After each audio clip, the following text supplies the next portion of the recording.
Okay guys, we are back here for checkup day. Next to me is Alisha.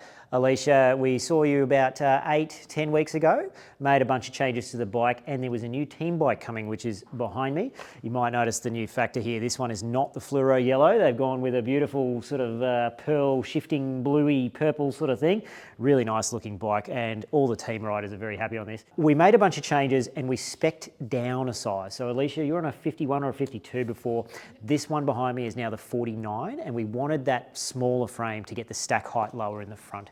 So we've gone with a 49, and I think we've got a 120mm integrated cockpit on this, and Alisha, very happy with the feel of the bike. It's been riding really well.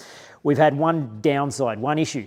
The symmetry issues we found last time with you with your shorter leg, the big shim that we've got under your shoe, that's all working fine, isn't it? The problem has been this. We've tried different saddles. We've had lots of sort of perineum pressure issues, lots of internal kind of groin friction issues with the saddle. We've tried an SQ Lab saddle in 3 different widths and had no luck. Alicia's still getting trouble. So what we're going to do today is switch her onto a couple of different style seats.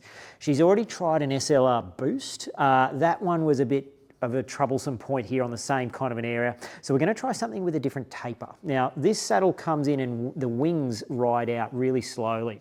We're going to try something very much like this, which has got, as you can see, a much more aggressive taper. It comes in and it kicks out wider at the rear. It's got a decent rise at the rear. This is a very similar saddle to a Sella Italia San Marco short fit. And we're going to try one of these and see if it relieves some of the pressure from that location. And if I can convince you to sit on the ugliest seats in the world, we might also try with an SMP, a blaster, and just see if we get any relief from that friction point there.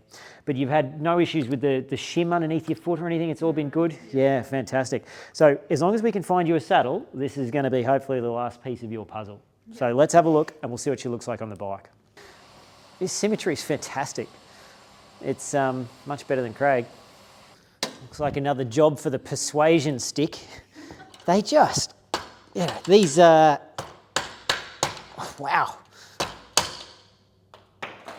Straight in the bin. Did we get that on film? Did we get that on film? This one's going to hit your bike. Holy hell. All right, we're good. 2 out. Straight in the bin. Look at that. Went down the back. This is swiftly becoming a tradition. Okay, so Alicia's symmetry with the shim still looks fantastic.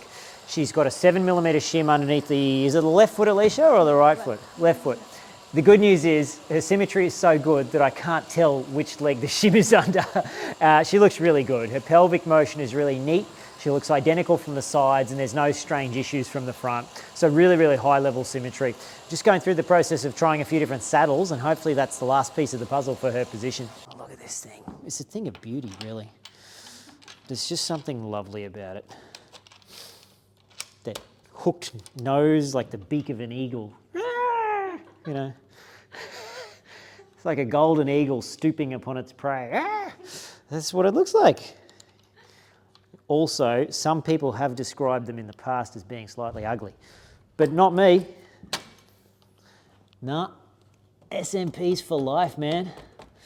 One of the curious things about SMPs, your pelvis tends to sit a long way back on them. So we often end up shoving the seat almost all the way forward just to get a normal sort of seat setback.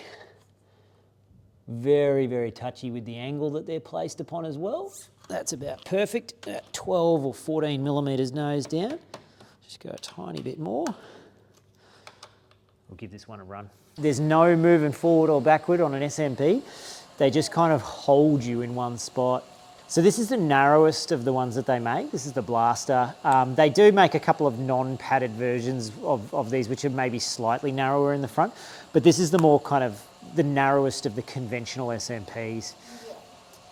What does it feel like in terms of points of contact and pressure and stuff? I feel like I'm sitting on my siblings. That's good. Yeah. That's actually usually a pretty good sign. Yeah. Not as much under the front? Yeah, nothing on the front. Huh. Yeah. There you go. All right, well, glad we tried it. If you wind the load up a little bit, go up a couple of cogs, stick it in the big ring, and then relax down into the front end. Yeah. Still okay under the front? Yeah. Huh. We may have found our seat. Like we said before, you won't really know until you test them for a good week or two. This one's got to come slightly further forward than that, and we would possibly need to drop the seat the tiniest bit, but let me just pull it a little further forward. That's better. It's slightly too high as well.